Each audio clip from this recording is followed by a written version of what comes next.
విధానాన్ని పార్టీలకు అతీతంగా అందరూ ఖండిస్తుంటే ఆవిడ తిరిగి మరుసటి రోజు ప్రెస్ మీట్ పెట్టి లైవ్ లో బెదిరింపులకు దిగారు. నేను మళ్ళీ వస్తాను, మీ ఇంటికి పరామర్శకి వచ్చే వాళ్ళు ఆస్తులు అమ్ముకోవాలి అని ఆవిడ లైవ్ లో కూర్చుని మా కుటుంబ సభ్యుల్ని ఆవిడ హెచ్చరిస్తున్నారు. దీన్ని ఎలా చూడాలో నాకు అర్థం కావట్లా.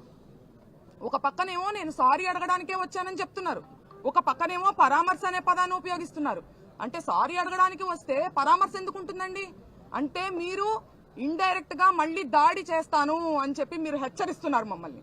మీరేమనుకుంటున్నారు? గల్లా మాధవ్ గారిని నేను సూటిగా అడుగుతున్నా, మీరు మొదటిసారిగా ఎమ్మెల్యేగా గెలిచారు, మీకింత అధికార అహంకారం పనికి రాదు. మీరు వ్యవస్థల కన్నా పవర్ఫుల్ అనుకుంటున్నారా? న్యాయ వ్యవస్థ కన్నా, పోలీసు వ్యవస్థ కన్నా మీరు పవర్ఫుల్ అనుకుంటున్నారా? మీరు శాసనసభ్యులు కావచ్చు, సీఎం కావచ్చు, మినిస్టర్ కావచ్చు, వ్యవస్థలకు లోబడి పనిచేయాలనే ఇంకితం మీకు లేదా అని నేను ఈ సందర్భంగా నేను ప్రశ్నిస్తున్నాను ఆవిడ్ని.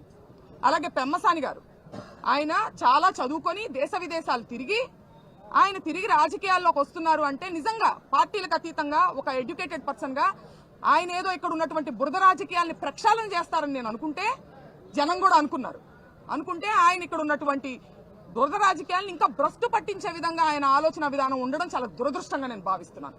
అలాగే ఆఫీసుకి ఇంటికి నిప్పు పెడతారా? ఆఫీస్కి ఇంటికి నిప్పు పెట్టారు, పక్కనున్న ఇళ్లకి ఆ నిప్పు అంటుకుంటే మొత్తం పక్కనిళ్లలో ఉన్నటువంటి సామాన్య ప్రజానికం వాళ్ళకి ఇబ్బంది కలుగుతుందనే విచక్షణ మీరు కోల్పోయారా? కక్షతో మీ కళ్ళు మూసుకుపోయినాయా అని నేను ప్రశ్నిస్తున్నాను. ఇదే సందర్భంలో ఆవిడ నన్ను అడుగుతున్నారు, మీ పిల్లలకి ఏం మెసేజ్ ఇస్తున్నారు మీరు? మీ నాన్నగారు ఇలా మాట్లాడుతుంటే దీన్ని మేము ఊరుకుంటే మీరేం మెసేజ్ పంపిస్తున్నట్టు ముందు తరాలకే అని అంటున్నారు. నేను ఆవిడని సూటిగా అడుగుతున్నా, మీరేమి మెసేజ్ ఇస్తున్నారు మీ పిల్లలకి? న్యాయాన్ని మీ చేతిలోకి తీసుకోమని మీరు మెసేజ్ ఇస్తున్నారా? వ్యవస్థల్ని కంట్రోల్ చేయమని మీరు మెసేజ్ ఇస్తున్నారా? అవతలి వారు తప్పు చేస్తే అంతకు మించిన తప్పు మీరు చేయండి అని మీ పిల్లలకి మీరు మెసేజ్ ఇస్తున్నారా? నేను ఇవ్వట్లేదు.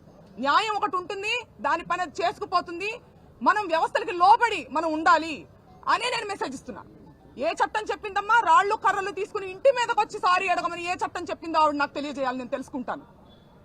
అలాగే ఇవాళ రాంబాబు గారు రెడ్ బుక్ ని నేను కేర్ చేయను అని చెప్తున్నారు.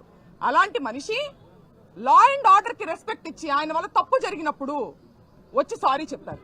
ఈ వ్యత్యాసాన్ని మీరు గమనించాలి. రెడ్ బుక్ అనేది ఒక కక్షపూరితమైన చర్య, ఒక డెమోక్రసీలో జరగాల్సినటువంటి ఒక పని కాదు.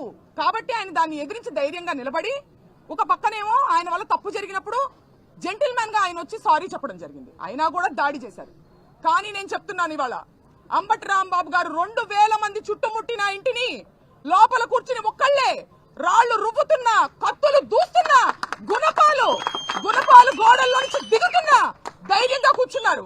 ఆ ధైర్యం ఎక్కడిది? వ్యవస్థ మీద ఉన్నటువంటి నమ్మకమే ఆయనకు ఆ ధైర్యం ఇచ్చిందని నేను నమ్ముతున్నాను. కానీ వాళ్ళ వ్యవస్థల్ని నిర్వీర్యం చేసి, పోలీసుల్ని డమ్మీ చేసి, పోలీసు వ్యవస్థ అనేది ఎంత పవర్ఫుల్, దాన్ని డమ్మీలుగా చేసి మీరు ఇంటి మీదకి వచ్చి ఆడవాళ్ల మీద కూడా దాడి చేస్తారా? మీరు గమనించుకోవాలి. అలాగే నేను పవన్ కళ్యాణ్ గారిని, చంద్రబాబు నాయుడు గారిని ఇద్దరిని నేను లా అండ్ ఆర్డర్ ని కాపాడమని నేను అడగడం జరిగింది. నేను అడిగితే మమ్మల్ని వాళ్ళు ప్రశ్నిస్తున్నారు.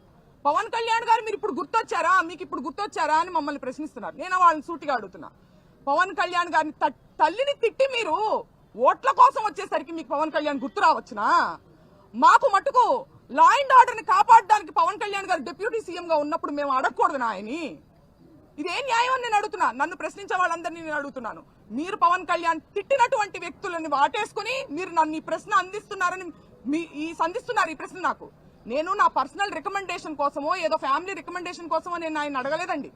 నేను అడిగింది లా అండ్ ఆర్డర్ ని కాపాడమని ఒక డిప్యూటీ సీఎం గా ఆయన నేను అడిగాను. తద్వారా అంబటి రాంబాబు గారు ఇతరులు కాపాడబడతారు లా అండ్ ఆర్డర్ ని కాపాడినప్పుడు.